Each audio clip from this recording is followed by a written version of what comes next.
So, good morning guys! Ito na ang aming bagong home routine with little one. So, kahit magsuklay, hindi ko na magawa. Dahil gusto niya lagi siyang karga. Kakamilk lang kasi niya. So, pinapa-birth ko. Kaso, tinulugan niya ako. So, ito ang aming The Sleeping Beauty. So, ayan. So, chika ko lang guys. Hindi ako masyadong nakakapag-video this past few days dahil sumasakit talaga yung tahi ko. So, kung makikita nyo, ang kalat pa ng aming bed, hindi pa ako nakakapag-digpit. So, yung last vlog ko, ayan. Mag-birth ikaw, bebe. So, yung last vlog ko, guys, is nung dinala namin siya sa hospital dahil yun sa midwife na nag-home visit nga sa amin. And then, lagi din siyang minomonitor ng mga midwife na nag-home visit para sa kanyang weight. So, kahapon, dapat tatawagan lang kami ng midwife. But then again, bumalik siya, pumunta, at kailangan nga daw timbangin ng aming baby. Kasi minomonitor nga nila yung weight. Kung nagigain ba siya ng tama. So far, so good naman yung result ng kanyang weight. Sabi nga nung midwife na nag-home visit sa amin kahapon, hindi na daw high risk. So, pwede ko na siyang i-breastfeed. So, kaso ang problema, dahil nga nakapag-bottle feeding na siya is parang ayaw niya na sa akin mag-milk. Parang siguro nalalambutan siya kasi 'di ba ang rubber medyo matigas. So yan, hindi niya masyado ng bet. So kaya ang ginagawa ko na lang is nagpa-pump. So guys, natanggal na pala yung plaster ko sa aking sugat. So, hindi siya gano'n nakakatakot tignan. Hindi katulad ng mga traditional na C-section. So, dito, kasi sabi ko nga sa inyo last time, merong nakakabit sa akin na plaster. Tapos, may humihigop ng hangin na naka-battery. Parang square na maliit na machine, ganyan. So, tinanggal nila yon. Then, nadidissolve nga lahat yung sinulid na ginamit sa akin. Kahit yung sa outer layer ng aking skin. Kaya walang makikitang bahid ng sinulid. So, ang nagtanggal nun is midwife. Tinanggal nila after 1 week. And then, yung pusod ni baby, Michaela, is natanggal na din. Kaya, pwede na kami maligo. Actually, naliligo naman ako. Nag-half bath ako. And then, yung buhok lang. Hindi ko masyadong hinahayaang mabasa yung sugat ko. Kasi medyo kumikirot pa rin talaga siya. Yun yung reason bakit hindi rin ako masyadong nagbablog. Kasi, hindi ko kayang mag-vlog ng may nararamdaman. Pero today is, medyo okay na ako. As of today kami ay 10 days na ng aking baby. So, yan. And then, medyo na-cope niya na yung home routine or yung daily routine dito sa bahay. So, naka-adjust na siya. So, kagabi hindi siya masyadong nagpuyat. At, which is good nga. Pero malaki talaga yung adjustment namin ni Mr. Kasi siya yung ginigising ko pag ayaw mag-milk sa akin. Pinapakuha ko siya ng milk sa baba. So, kahapon, dahil may home visit na naman kami na midwife, so, siya yung tumawag sa akin ng phone call and hindi nga na-contento pumunta siya kasi kailangan ngang timbangin ng aming baby. So, sabi niya kung gusto ko daw talagang i-pursue ang pag-breastfeeding. So, kailangan ko daw mag-breastfeed sa gabi or midnight para mas pag-produce pa daw yung aking breast milk. So, sabi niya ganun. Or kung hindi naman, kailangan kong mag-pump. Tapos, yun yung ibigay ko sa bottle instead ng formula. So, ibababa ko na si baby. Ang dami kong tiklupin, guys. Hindi talaga ako makagawa. Kahit nandito si Mr. kasi umiiyak siya. Ewan ko, ako yung hinahanap niya. Sabi nga ni Mr., yung amoy ko daw yung hinahanap niya. Siguro yung milk ko nga. Kaya yun. Or nasanay siya. Siyempre, di ba gano'n naman talaga ang mga baby is mas gusto yung amoy ng mommy. So, ayun, na-notice ko din yun sa kanya na kahit hindi ko siya pamilkin or padidehin, is gusto niya talaga lagi nasa akin. So, usually guys, nasa basket siya. Yung basket kasi is naibaba na namin sa baba. Binaba ni Mr. Hindi ako nagbubuhat masyado ng kung ano-ano. Si baby lang talaga. Kaya dyan ko muna siya nilalagay sa bed. And then sometimes, nilalagay ko rin talaga siya sa bed, which is alam ko bawal dito. Kaso, ayaw niya kasi sa basket. Hindi ko alam kung bakit. Pero kagabi nga, okay naman yung tulog niya sa basket. From 12 midnight to 6 a.m. na siya nagising. Kaya, pinamilk ko na agad kasi for sure, gutom na gutom siya. So, ang sarap ng tulog niya, guys.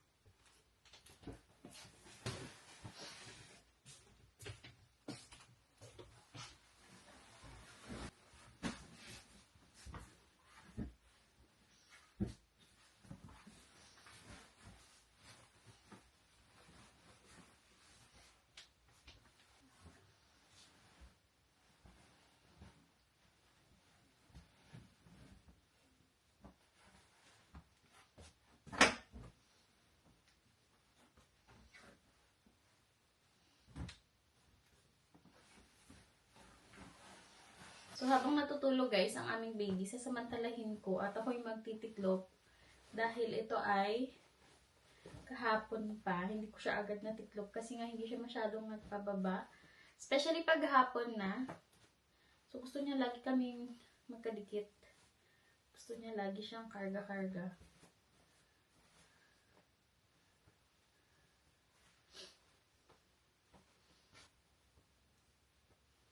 So, wala naman kaming masyadong agenda, guys. And then, pinapahupa-hupa ko muna yung sakit ng aking tahi. Kasi medyo kumikirot siya, lalo sa loob na part. Yun din yung reason kung bakit ayoko mag-video-video, mag-upload muna, ganyan. So, si Mr. pala ay nasa work na. Pero ilang araw din siyang nag-off nung nanganak ako. Parang last week. Lang siya pumasok ulit nung last, Sunday. Ang tagal niyang nag-leave sa work. Parang may kasama ako, ganyan. Siya nagluluto. Umiiyak na! Oy! Bakit? Bakit ikaw naiyak? Oh, pulang-pula. Pulang-pula, guys, oh. Pulang-pula ang aming baby. So, hindi pa man ako totally tapos magtiklop, umiiyak na siya. Paano ba naman tayo magbablog nan, bebe? Lagi ikaw nakaiyak?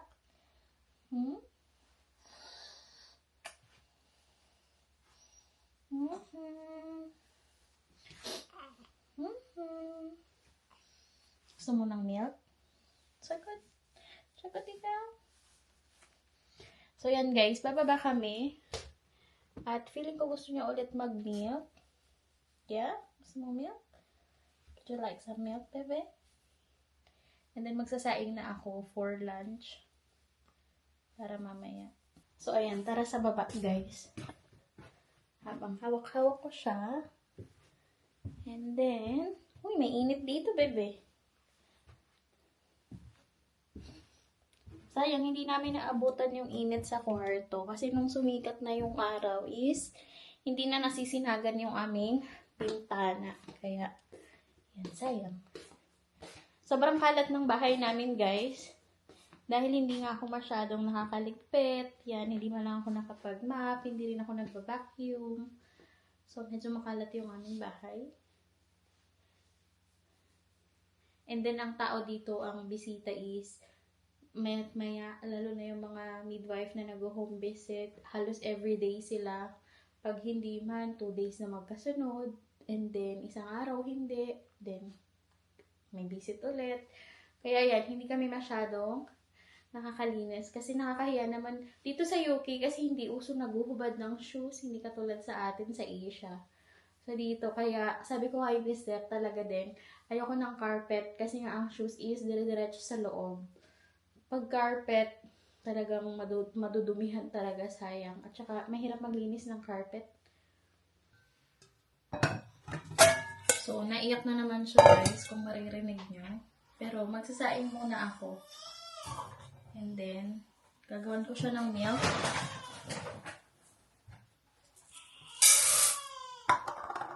So, ang plug ko, guys, may umiiyak na, maririnig nyo na.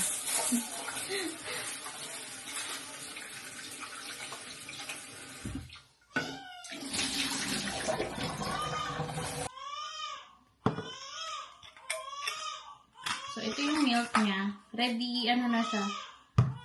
Ready to drink. So, dito sa abroad, guys, mahirap talaga ang buhay. Kasi solo ka talaga. Mahal ang katulong dito, ganyan. Mahal ang kumuha ng mag-aalaga. So, pag kumuha kami ng mag-aalaga, parang sayang lang yung pinagtatrabahuhan ni Mr. Kasi mapupunta lahat yun sa pasweldo. Kaya yung may mga in-laws, nakasama sa bahay, ganyan. Sobrang swerte nila as in.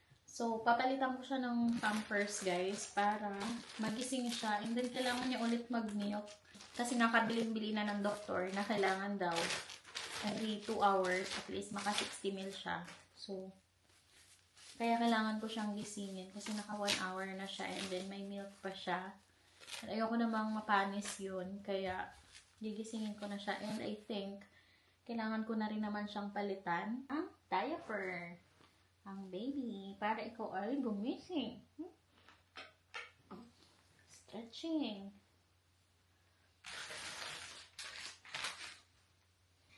Lamig.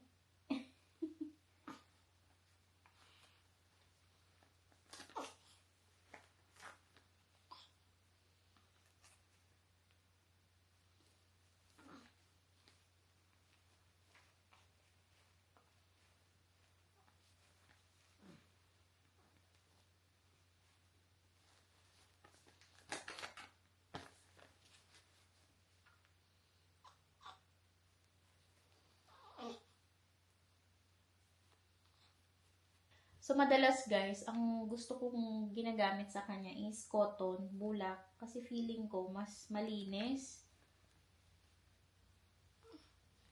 Kaya minsan yun talaga yung gamit ko sa kanya. Tapos nilalagyan ko lang siya ng tubig or sinasawsaw ko lang. Tulog pa rin.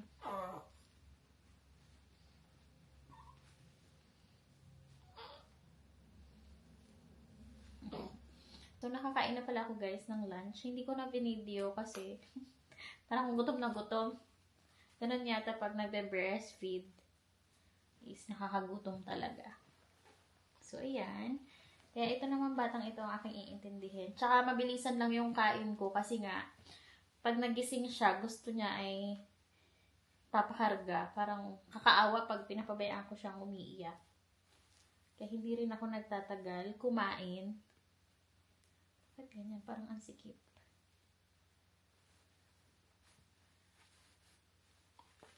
Ang sikip ng mga damit. Alam nyo ba, si baby ni Kayla ay medyo mahaba.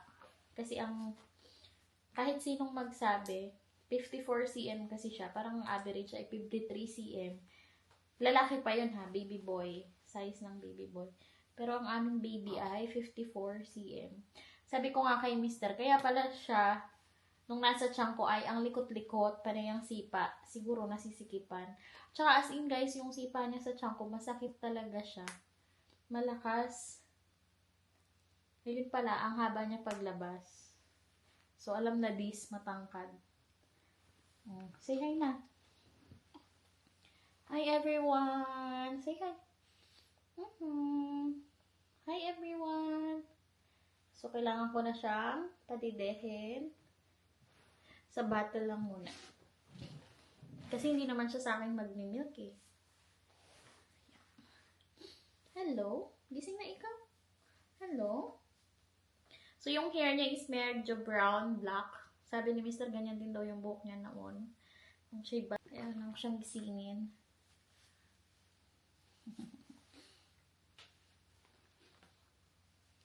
Ano mong magdede? Tara, ikay lumaki. Dali.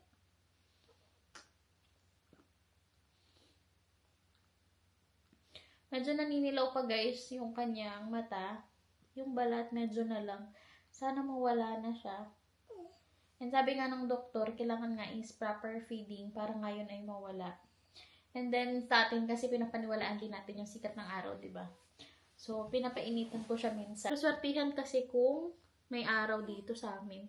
Autumn na kasi. Kaya bihira na yung more in ulan na siya. So, medyo nasakit-sakit guys yung tahi ko.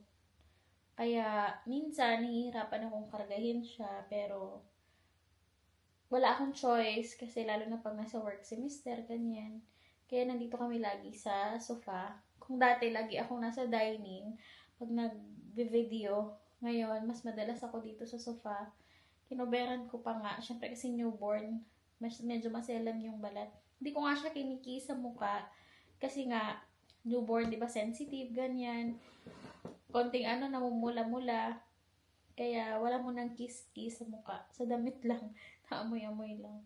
Tsaka pag ginigising ko lang siya, ganun. Dito ikaw. Ang tamad, guys. Kaya nag-loss ng weight. Lagi siyang natutulog. Lalo na sa breastfeed, pag binibreastfeed ko siya, lagi siyang natutulog. Parang ginagawa niya lang na papakalma. Aray ko. sakit ng tahi ko. Ay, nagsi-smile. Dito ikaw, bebe. So, dahil napatulog ko na guys, ang aming baby is maghuhugas naman ako ng bote niya para paggising niya at gusto ulit mag-milk, meron ng malinis. Dahil nagamit niya na as in lahat today, the whole day, yung kanyang mga bote. So,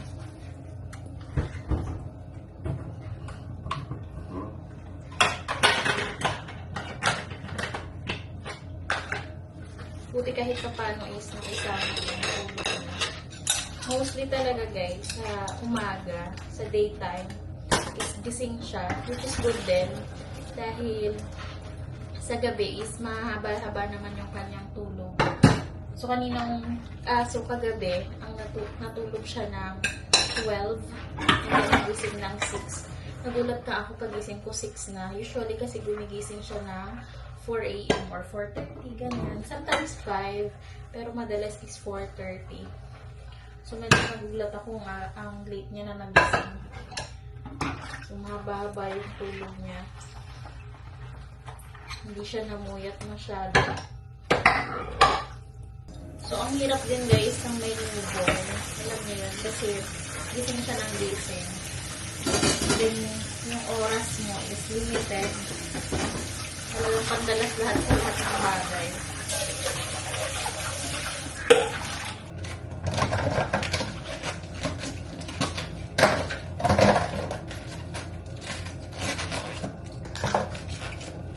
So, ayan. Dami siyang nagamit maghapon.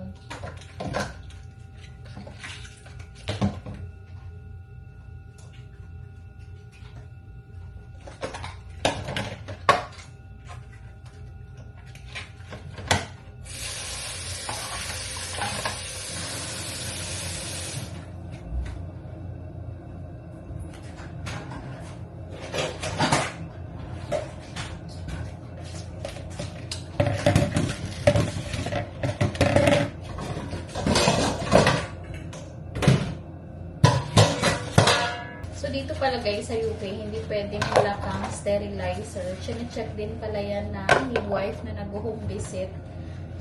Mini-make sure nila na lahat ng gamit na para sa baby is meron kayo. Isa rin yun sa mga requirements nila.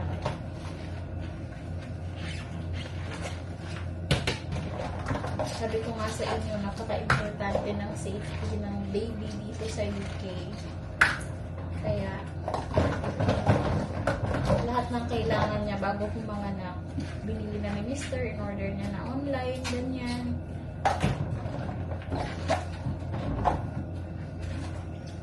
So, marami kaming maliliit na bottles. Galing yun sa hospital. Nung nanganak ako, yung pinakamaliit. And then, ito, medyo malaki ng kaunti. Galing yun sa hospital na nung, nag-lose weight si baby. So, nag-request din kasi ako noon. Kasi naubos na yung dala ko na malinis na bottle. Nung nanganak ako guys, hindi nila inalaw to. Kasi wala daw sterilizer sa hospital. So, kaya nagbigay sila ng maliliit na bottle. After daw gamitin is itapon na. Kasi hindi na mai-sterilize. Pero hindi namin tinapon, dinala namin dito sa bahay. Kasi nga, ginagamit ko siya na storage ng breast milk. Tapos na akong maghugas guys, kaya i-sterilize ko na yung mga feeding bottle.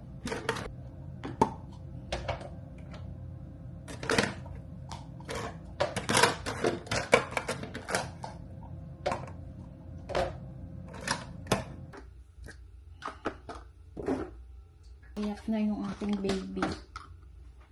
Hi! You sleepy?